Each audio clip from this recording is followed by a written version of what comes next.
Hello, King's Church 1066 Youth Group. It's a pleasure to be with you today um, on the video link rather than with in person, but all the same, I'm really glad to be able to get the opportunity to speak to you and give you my testimony. My name is Jamie Bedwell. I'm 22 years old and I currently work as a podiatrist within the NHS, and I'm also training as a triathlete, hoping to one day go to the Olympic Games or become the best athlete that I can be. I'm here today to talk about my journey with God and how I came to know God, and what that looks like. So, starting off, really as a young boy, one of my earliest memories is trying to go to bed and just being aware of this energy, this presence in my life that I knew was special, but I didn't know exactly what it was. And I must have been maybe 4 or 5 years old at the time. Uh, as a young kid, I went to a Catholic primary school, which I loved. Every Friday we would go to church, and when I went to church, I just had this feeling that something was different. Something was different inside my heart, and I loved singing hymns and being in church, really. When I grew up as a young lad, my mum, who attended a C of E church in Uckfield, where I grew up, um, she would take me to church, or my family at church, Christmas time and Easter time, and I loved going to that. That church is a little bit different to the church I go to now. The church that I went to with my mum, my family, was quite a high church, and that looked a little bit different for me as a young kid. My understanding of what church looked like was kind of an older generation of people, and very traditional, um, which I loved. But I was always looking for something maybe a little bit more. What's the right way of putting it? I was always looking for something where maybe there was more people around my age, or maybe the music was incorporated a little bit differently. But as a young kid, I didn't really know that. Um, then, when I was at primary school, when it came to around year three, a lot of my friends were taking their first Holy Communion. And this isn't something that I did. My parents weren't Catholic, although I was attending a Catholic primary school. And I always remember thinking, that is something that I really want to do. I want to take the next step in my faith. Um, so I talked to my mum and dad about it, and they talked about getting confirmed within the C of E church. And a few years later, when I was in year six, that's what I went ahead and did. I was 11 years old, and that was the minimum age you could be to get confirmed. And it's something that I really wanted to do. I had a real passion for wanting to find out who God was in my life, and I went to some confirmation lessons, and that was the first real poignant step in my walk with God. Um, then things changed a little bit for me. I went on to a secondary school, just a normal comprehensive community college that really didn't have much in the way of church, or my friends didn't go to church, and the dynamics changed for me. And I think really from the period of my secondary school years, from around year 7 to year 11, I didn't really engage much. I always knew God was around, and I always knew that He was involved in my life, but I I wasn't really going to church too much, maybe at Christmas and Easter, which I really enjoyed. But I was playing a lot of sport throughout the year, on Sundays and at the weekends. And I wasn't really involved within a church. The church my mum and dad, would go to, and my family would go to, didn't really have a youth group. So there wasn't much involvement there. And I didn't really know anybody. Um, and when I'd finished year 11, because I wanted to keep up my sport and keep following that, really, I moved to Eastbourne to go to school at Sussex Downs. And I think with that, going to college and growing up a little bit, I started to rethink again. Maybe, you know what, I'd love to find a church one day. I'd love to find maybe a new church to go to and just, look around. And things started turning in my head again about God and what that would look like in my life. And a few years through college, I'd finished, and then for university I stayed in Eastbourne to go to the University of Brighton, but the campus was within Eastbourne to study podiatry, but it also allowed me to carry on training with the triathlon training group that I trained with in Eastbourne, which was really the main purpose of going to university in Eastbourne. And I moved to Eastbourne in the August before I started university in the September, and this was back in 2016. And once I moved here, I thought, right, this is my opportunity. Let's go find a church.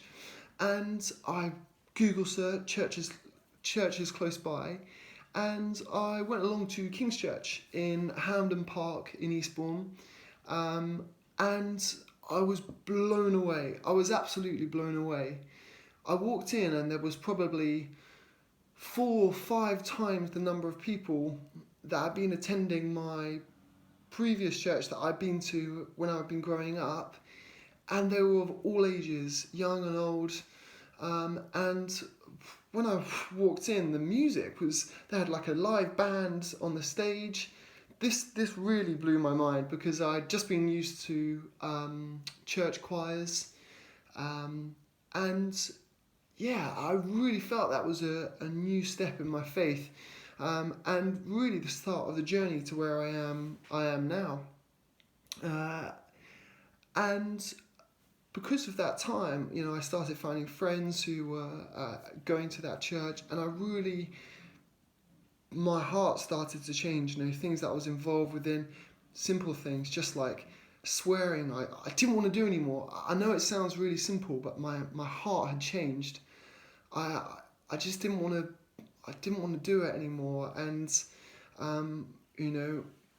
I just started a new relationship with my now wife Abby, and I've been thinking to myself, actually, I really want to live a godly relationship with Abby, who wasn't a Christian at all, and really had never stepped inside of a church.